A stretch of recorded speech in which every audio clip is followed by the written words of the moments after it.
Hello again, friends. I'm ReRe, and this is Exploration Crochet in its second season, brought to you by the Yarn Over Hook Network. Look, before we jump into today's episode, I have to take a moment for some serious gratitude. Because of you, because you've tuned in and explored this fascinating world of crochet with me, Exploration Crochet was officially ranked as one of the top 100 craft podcasts on Apple at the end of 2025 by Mopod. I am honestly floored. To all the listeners of Season 1 who helped make this happen, thank you. You've turned this little corner of the airwaves into a community, and I am so grateful you're here for the ride. And since the family is growing, I thought it might be high time I formally introduced myself. I came across the Faded Wildflower Crochet YouTube channel, and she had a video where she tagged crochet creators to answer 10 questions about themselves so others could get to know them better. So, I have tagged myself and brought the idea over here into the podcast space. I'll leave a link for Rachel's video in the show notes. Oh, and I am also tagging you to share your answers either here in the comments or hit me on Exploration Crochet socials, Instagram, Threads, Twitter, yeah, I'm calling it Twitter, Meta, Substack, or wherever else. I'd love to get to know you better as well. So, let's give you a look at the woman behind the hook, Mike. Hi, my name is ReRe, and I'm a crocheter. Hi, ReRe. Question number 1. How did you learn to crochet? Let's see. It all started about 50 years ago. And as I've said previously, I was 8 or 9, and my best friend at the time was wearing the cutest little spirally hair tie.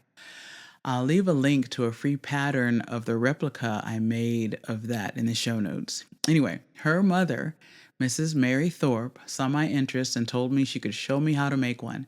And that was it. That set the hook, so to speak. So, with exactly 3 stitches and 1 wearable under my belt, I had become a crocheter.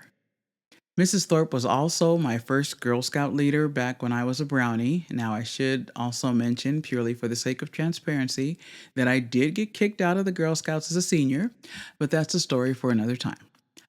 Mrs. Thorpe stayed in my life in a real way. She was an administrator at my kids' elementary school, so she knew them, and she remained my mother's friend until she passed in 2016. Her daughter and I still exchange the occasional text message and giggle about our moms, and that first hair tie, that one item led to decades of making, which also included a lot of sewing, shout out to my mom for that, and other craft dabbling that I can't remember right now. Question number 2. What's your favorite thing to crochet?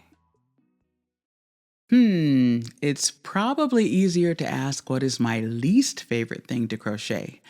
And the answer is, I'll let you know when I actually come across it. I really just love to crochet. Big things, little things. To me, crochet is like vegetables. I've never met a vegetable I didn't like. Sure, there are some I wouldn't want to eat a mountain of, but for the most part, I'm down with the greens. And it's the same with crochet.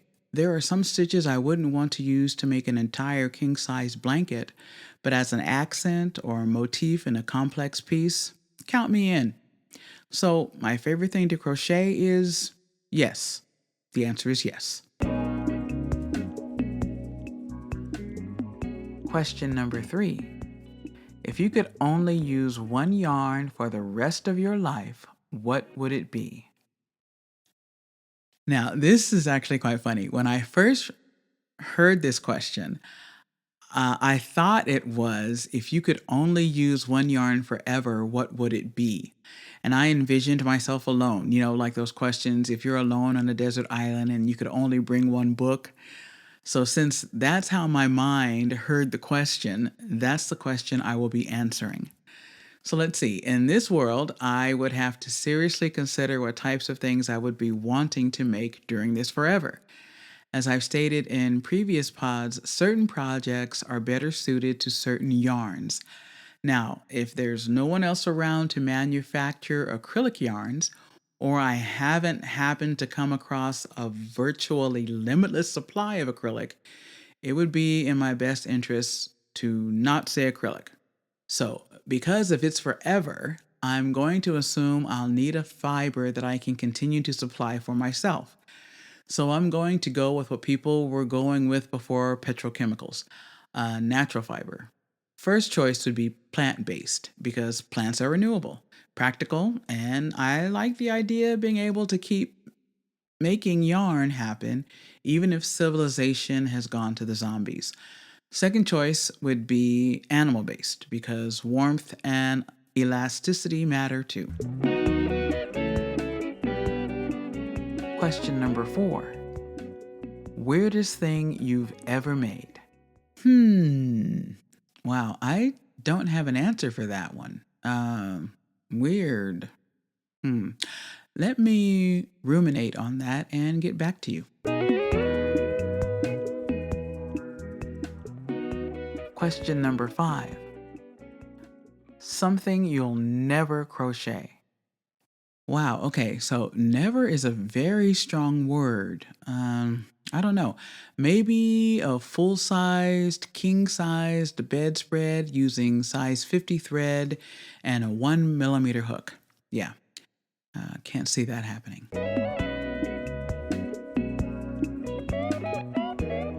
Question number 6. Where do you get your inspiration?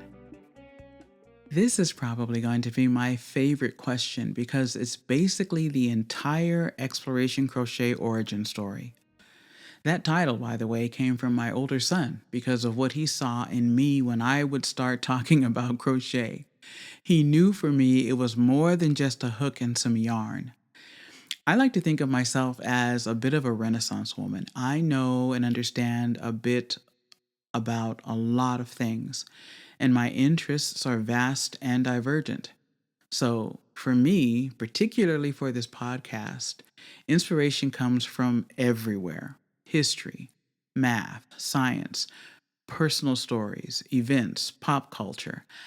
And I find questions incredibly inspiring. The 5 W's: the who, what, when, where, and why. I love a question that opens a door. And crochet for me isn't just a craft, it's a system, it's history, it's community, it's a language, it's engineering, it's art, and every W is a trailhead. I love pursuing knowledge for knowledge's sake, and crochet is such a rich medium. It not only inspires me to create, but to ask the W's. Question number 7. Favorite thing you've made so far this year? Let's see, this year is still a little young to say, but looking back at last year, I really got a kick out of a witch's hat I made. I started volunteering at a local elementary school's after school crochet club and realized I needed some appropriate headgear. It was October, and so I looked at a few designs and thought, a witch's hat. I can do that. The final hat was purple and neon green with a glow in the dark spider web and a matching green spider. It had a massive brim, literally the pimp hat of witch hats, if you will. And if you've never had a room full of kids react to crochet like it's actual wizardry, I highly recommend it. The kids loved it. I loved it. Win-win. Question number 8. Crochet plans you're excited about for the future. That's a great question. The main thing on my mind right now is we at Yarn Over Hook are putting together the colossal crochet yarn crawl of 2026.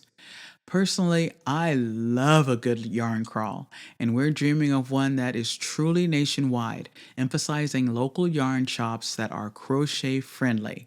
And we'll have all the things: a free downloadable passport, free crochet patterns, crochet friendly stitch markers, stickers, and some sort of treasure hunt. So here's my call to action. If you know of any local yarn shops in your area, or you happen to be the owner of one, a shop that treats crocheters like the fiber artists we are, drop that shop in the comments or hit me up on my socials. I will absolutely reach back. The Colossal Crochet Yarn Crawl of 2026 is going to be about crochet community, yarn joy, and a whole lot of we belong here. And questions number 9 and 10, worst thing, favorite thing about crochet. Okay, this is kind of a funny answer. The worst thing about crochet for me is also probably my favorite thing.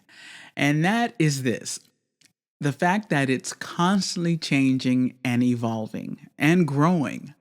So, like I said before, I've been crocheting for a long time. I can remember when we used to do things in ways that now, looking back, you have to really wonder why.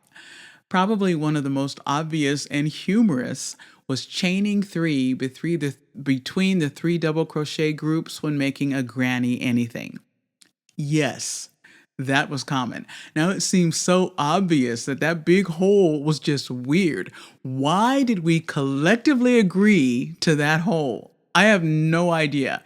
If you made a blanket, your toes got caught in the hole or it got caught on other things. For a wearable, it was literally a window into all of your secrets. Now with granny things, you complete that third double crochet, hop over to the next chain or space, and keep on going. Miraculous. Another is using magic rings or magic circles instead of a short chain joined together. You could never really get that sphincter look that is so common nowadays with magic ring usage. Plus, think of all the time we wasted not getting to refer to it by its third name. You know what I'm talking about. And let's not forget another big one, the starting chain versus foundation chain. Wearables made using a foundation chain are just a whole different glow up. You don't have to worry about your garment having an unyielding guardrail built into it. And yes, depending upon where you started, it was like being encased in an Iron Maiden.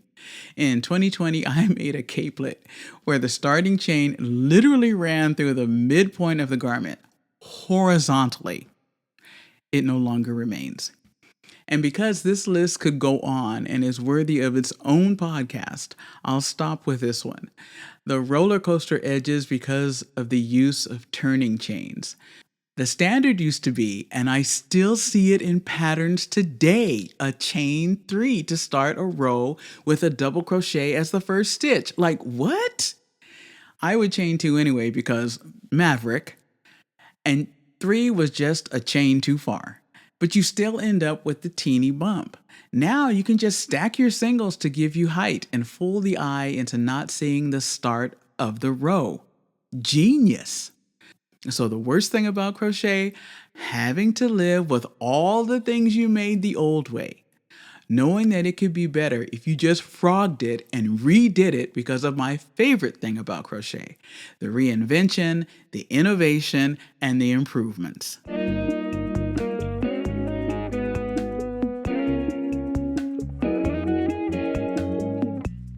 So hi, my name is ReRe, and I'm a crocheter.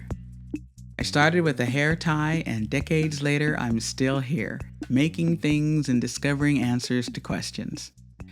Before I let you go, remember we are building the Colossal Crochet Yarn Crawl of 2026, and we need your help. So if you've got a crochet-friendly sanctuary in your town, please let us know. Also, I want to give a special shout out to the Hi ReRe chorus, my mom Eunice, my sister Roberta, my nephews Tyrus and Kareem, my daughter Sam, and my son Kari. And if you enjoyed this episode, follow, rate, and share Exploration Crochet. I can't thank you enough for making our first season so successful.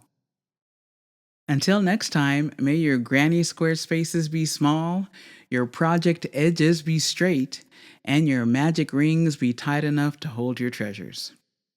This has been Exploration Crochet. Thank you for listening. Hi, ReRe.